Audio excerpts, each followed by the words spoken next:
26번, 30번 심리학 한번 보자. 심리치료는 심리학적 지식을 바탕으로 심리적 고통과 부적응의 문제를 해결하고자 한다. 심리적 고통, 부적응 요걸 해결하는 게 심리치료가 되겠지. 이에 대부분의 심리치료는 동그라미처럼 상처, 결핍, 장애, 신경증, 동그라미 신경증에 해당이 되는 게 상처, 결핍, 장애 이런 것들이야. 마음의 상처지, 그지?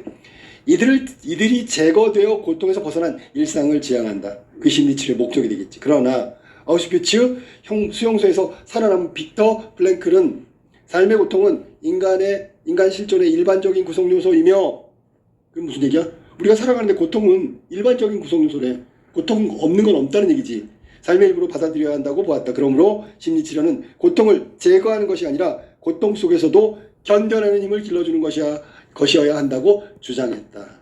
저 아우슈비츠 수용소에서 살아남은 빅터 플랭클의 이야기라면서 일반적인 심리치료가 고통을 제거하는 것이 아니라 고통을 견뎌내는 힘을 길러주는 거라고 주장하고 있는 걸 얘기한 거지, 그지? 플랭클은 현대인이 자신의 존재가 목적도 없고 이유도 없다고 느끼는 감정, 즉 실존적 공허감을 겪고 있다고 보아 인간 존재의 본질에 대한 해답을 찾고자 한다. 그러니까 나의 존재, 나의 의미 이런 것들이 없어지면 공허감이 생길 거고, 프랭클은 인간 존재의 본질에 대한 해답을 찾고자 하는 노력이 필요하다는 얘기야. 그는 프로이드와 아들러로 대표되는 기존의 심리학을 비판적으로 수용하면서 자신의 이론을 펼쳤다. 됐지? 그럼 프로이드하고 아들러는 뭐야? 고통을 제거하는 거, 그쪽에 가깝다는 거야, 심리치료가. 하지만 프랭클은 아니다라는 얘기지. 자, 프로이드의 심리학은 인간의 무의식을 발견하고 그 중요성에 주목했다는 점에서 프랭클에게 큰 영향을 미쳤다. 그러니까 전혀 관계없는 게 아니야. 프로이드의 심리학은 영향을 미쳤단 말이야. 뭔데? 무의식을 발견하고 무의식의 중요성을 프랭클한테 영향을 미친 거야. 프로이드는 인간이 심리적 고통과 부적응을 겪는 원인을 밝히는 데 주력하였다. 아까 나왔던 심리적 고통, 부적응, 심리치료의 지향점이지, 이걸 제거하는 거. 그 결과 그는 무의식 속에서 억압되어 있는 인간의 원초적인 욕구를 원인으로 지목했다. 무의식 속의 원초적 욕구가 바로 심리적 고통과 부적응의 원인이라고 본 거야. 그러니까 무의식을 인정 안 하면, 프로이트 심리학을 인정 안 하면 프랭클은 인정 안 하면 연구할 수 없는 거지, 이어질 수가 없는 거잖아. 그치? 그게 바로 영향을 받았다는 거지. 무의식의 인정이지, 그치?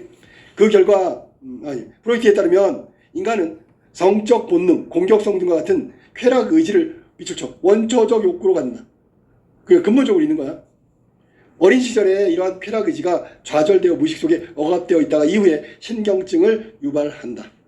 예, 욕망의 억압이 결국 신경증이라는, 아까 나왔던 결핍, 상처, 또 하나 뭐 있었지? 결핍과 상처와 장애를 유발시키는 거야. 그러니까 어린 시절에 억눌렀던 게 신경증으로 나온다는 얘기야. 자, 그 다음에 볼까? 프로이트는 사람의 행동, 사상, 경서를 결정하는 원인을 오직 쾌락 의지라고 했대.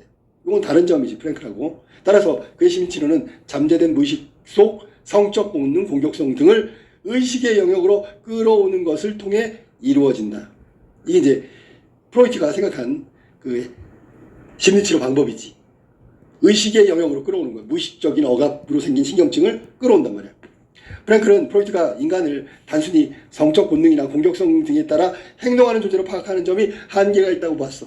무의식의 세계는 프로이트의 영향을 받았지만, 프로이트가 얘기했던 그 인간의 단순한 성적 본능과 공격성, 이거 갖고 파악하면 안 된다. 인간은 그런 단순한 게 아니다, 뭐 이런 식으로 얘기했단 말이지. 프랭클은 무의식이 인간의 본질을 규명하는 중요한 요소라는 점에 동의하면서, 누구의 의견? 프로이트의 의견에 동의하면서도 인간 본능과 충동의 차원을 넘어선 단순한 게 아니지, 영적 존재, 동그라미. 그러면 프랭클이 얘기한 건 인간은 영적 존재란 말이야. 단순히 본능과 충동 이런 것들에 매몰되는 게 아니다. 이에 인간의 무의식 속에는 본능과 충동만이 있는 것이 아니라, 프로이트 무의식 속에 본능과 충동이 있고 억압 때문에 신경증이 생겼다라고 했는데, 프랭클은 아니란 얘기지. 보다 중요한 책임감, 동그라미, 양심, 이게 뭔데? 영적이지, 그지? 프랭클은 이를 영적 무의식이라고 명명했다. 영적 무의식, 동그라미, 책임감, 양식 같은 거. 현대인의 심적 고통과 부적응은 영적 존재로서 인간의 본질을 잃어버렸기 때문이라고 프랭클은 설명하고 있다. 프로이트는 반면에 성적 본능과 공격성, 이걸 의식세계로 끌어와야지 치료가 가능하다라고 얘기한 거야. 아들러의 심리학은 좀 다른가 보지? 프랭클이 자유와 책임을 인간 존재의 본질로 파악하는 밑거름이 됐대. 그러면 프랭클은 위에서 무의식이라는 것을 인정한 건 프로이트지만, 아들러에 대해서는 자유와 책임을 인간 존재의 본질로 파악한 건 아들러의 영향을 받았다는 거잖아. 둘 다 받은 거지, 그지? 아들러는 인간의 원초적 욕구를 타인보다 우월하고 싶은 권력의지와 같은 동그라미. 아들러는 권력의지. 그 다음에 프로이트는 욕망이라고 얘기했지. 좀 다른 거야 그게. 자, 권력의지 아들러. 그런데 인간의 타고난 기질적 불완전성 때문에 우월성에 대한 추구는 자동적으로 오히려 열등감 밑을 쳐. 우월성을 갖고 있는데 우월성이 실현 안 되면 열등감으로 가는 거잖아. 본능이라 했으니까. 그 다음에 그 결과 인간은 누구나 열등감을 갖는다. 이에 인간은 열등감을 극복하고 권력 의지의 욕구를 충족하기 위해 끊임없이 노력을 하는데, 열등감을 극복하기 위해 어떤 행동을 선택해야 하느냐? 그것은 개인의 자유에 해당된다. 권력 의지는 뭐라고? 자유와 책임을 가진 인간의 본질. 원초적 욕구보다는 우월하다는 마음을 갖는 게 권력 의지라고 그랬고, 권력 의지 때문에 열등감이 생기는데, 그래서 인간은 열등감을 극복하기 위해서 노력하는 거고, 열등감을 극복하기 위해서 노력하는 과정은 개인마다 좀 다르다라고 얘기한 거야. 이 과정에서 삶의 목적을 부적절하게 설정해. 그럼 이건 부정적인 극복이지, 그지? 부정적 행동을 선택하게 되면 신경증, 아까 말했던 결핍과 장애 이런 것들이 생긴다. 그러니까 부적절한 설정과 부적응적 행동, 이게 결국 망가지게 만든다는 얘기야. 따라서 그의 심리치료는 자신의 삶에 책임감을 가지고, 영적, 아까 위에 걸로 한다면 영적 의지라고 얘기했는데 여기서는 권력 의지를 바꿔야 되겠네. 책임감을 가지고 올바른 목적을 설정하여 부적절한 동기, 행동을 변화시킨다. 뭐라고 해야 돼? 적절한 동기와 행동으로 변화시켜야지. 그게 바로 아들러가 말한 심리치료의 지향점이다. 자, 다시 프랭클은 아들러가 인간을 자기결정권과 자유의지를 지닌 존재로 보았다는 점에서 긍정적으로 평가했다. 그럼 아들러, 지금 프랭클이 프로이트한테 영향을 받은 거 좋은 점, 그 다음에 프로이트의 좋은 점, 그 다음에 프랭클이 아들러에게 좋은 점, 요건 구분해야 되겠지. 인간을 자기결정권과 자유의지를 지닌 존재. 그 다음에 프로이트는 그 무의식적 세계 뭐 이런 거지. 자, 원초적 욕구를 인간 행동을 설명하는 결정적 요소로 보는 한계가 있다고 지적했다. 그러니까 누구 얘기를 비판한 거야? 프로이트 얘기를 비판한 거지, 그지?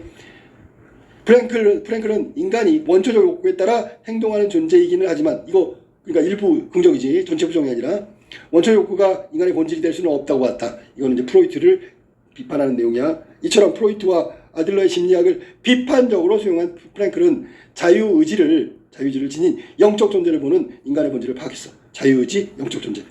이게 쉽게 얘기하면 프로이트의 좋은 점, 아니면 나쁜 점을 버리고 좋은 점을 선택하고, 아들러의 나쁜 점 버리고 좋은 점을 선택해서 결론을 내린 거야.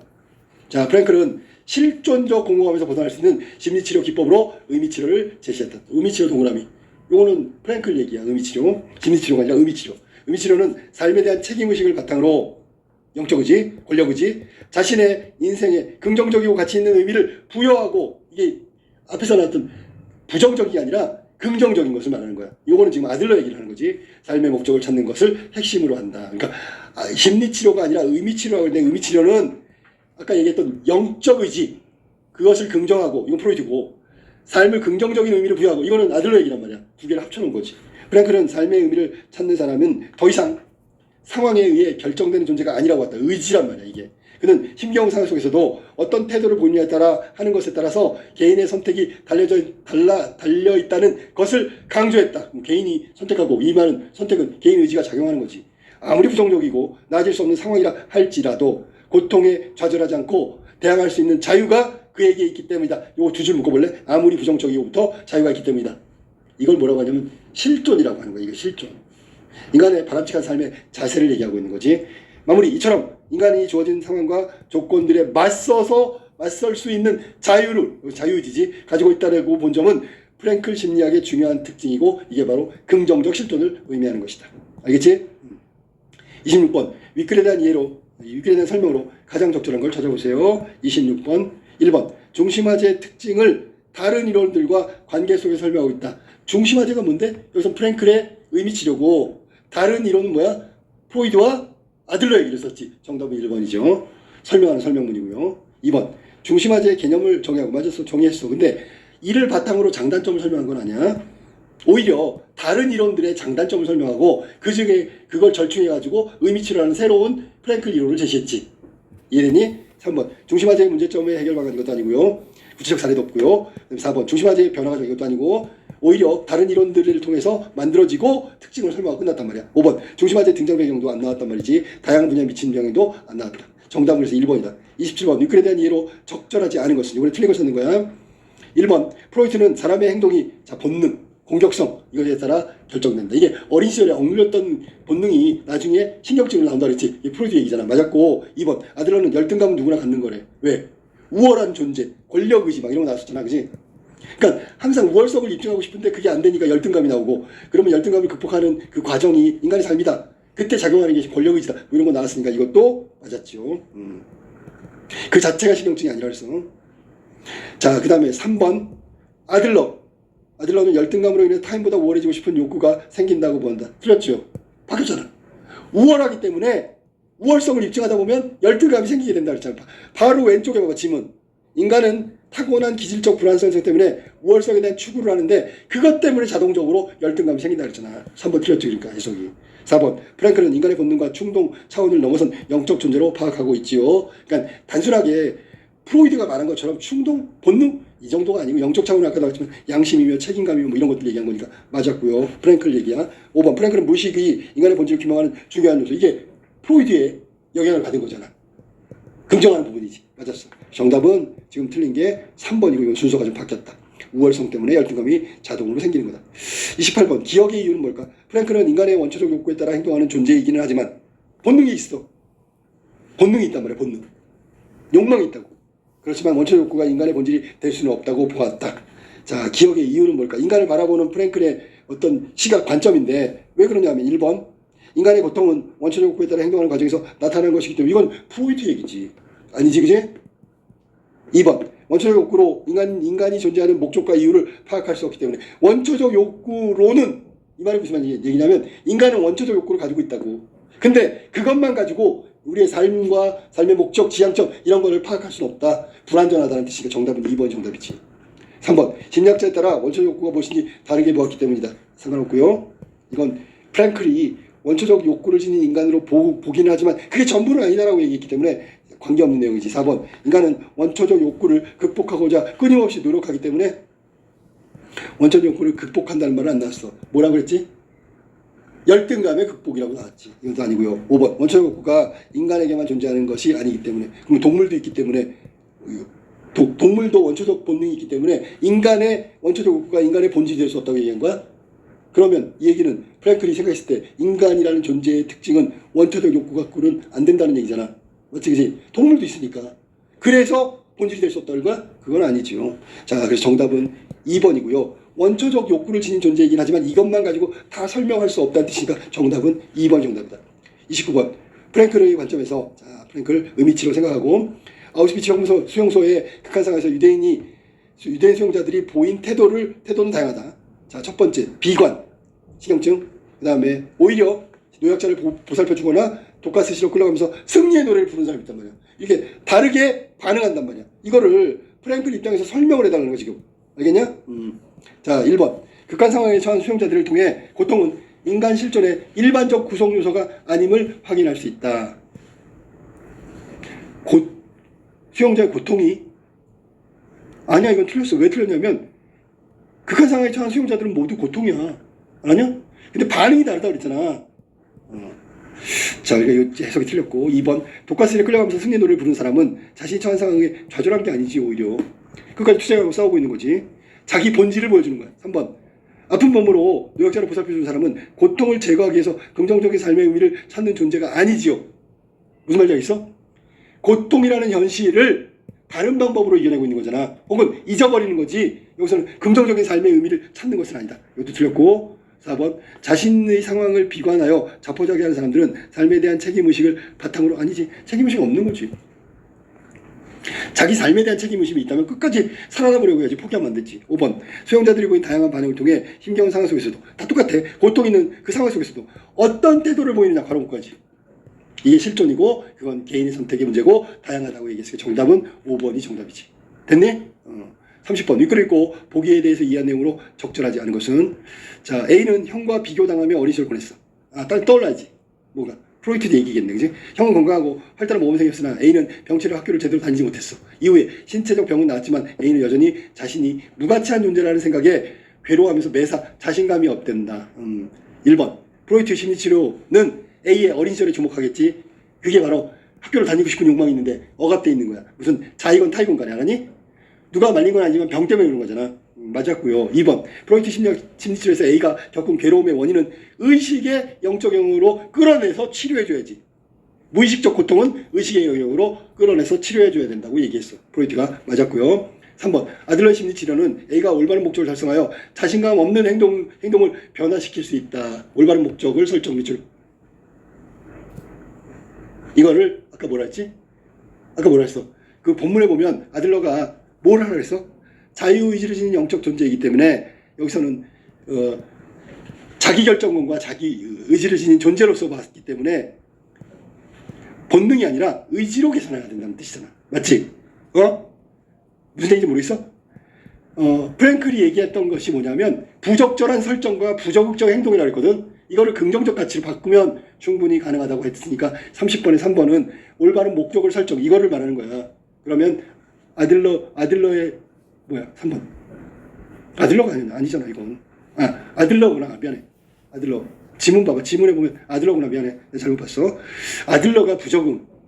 부적응한 걸 긍정적으로 설정하고 아들러가 불완전성을 완전성으로 바꾸면 된다 그랬잖아. 그러니까 여기 지금 삶의 긍정적인 목적을 설정한다는 말이 그 말이야. 아들러. 맞았고. 4번 아들러 심리치료는 A가 학교를 제대로 다니지 못했던 것이 권력 의지가 좌절된 원인임을 밝히는데 초점을 둔다. 자, 지문에 보면 권력 의지가 나왔지, 그지? 인간의 권력 의지는 뭔데? 이게 근데 문제가 뭐냐면 권력 의지면은 아까 얘기했던 대로 뭐 양심이나 책임감이나 막 이런 거거든. 근데 이건 병 때문에 그런 거잖아. 그럼 상황이 좌절된 게 권력 의지가 좌절된 게 아니고 권력 의지는 누구야? 스스로. 그럼 여기 동생 A가 스스로 학교를 안 다녔다는 얘기야? 그건 아니잖아. 병치레 때문에 못 다닌 거지. 그러니까 이 4번이 필요했잖아 지금. 권력 의지의 좌절, 이 말이 필요했다고. 권력 의지는 스스로 뭔가를 하는 거. 아까 얘기했던 책임과 양심 이런 것들을 말하는 거지. 그게 좌절됐어? 책임과 양심이 좌절된 거 아니잖아. 일종의 욕망이 좌절된 거니까. 자, 4번이 틀렸고요. 자, 5번 플랭클의 심리치료는 A가 자신이 무가치한 존재로 여기는 실존적 공허감에서 시작된 거고 그걸 벗어나면 자, 인생의 의미 미축쳐. 자, 생각해봐. 인생의 의미를 부여하는 거. 이게 아들러가 얘기했던 올바른 목적을 설정하는 거야. 그러니까 프랭클이 아들러한테 영향을 받은 건 바로 인생의 의미를 부여하는 거나 이런 것들을 영향을 받았다는 얘기야. 프로이트의 영향을 받은 건 뭐야? 무의식의 세계를 인정한 거. 정답은 4번이고요. 제대로 다니지 못하는 건 권력 의지가 아니고요. 권력 의지는 양심, 책임 이런 것들이니까 스스로의 어떤 존재감이란 말이지. 그러니까 이거 지금 4번이 해석이 틀렸다. 여기까지.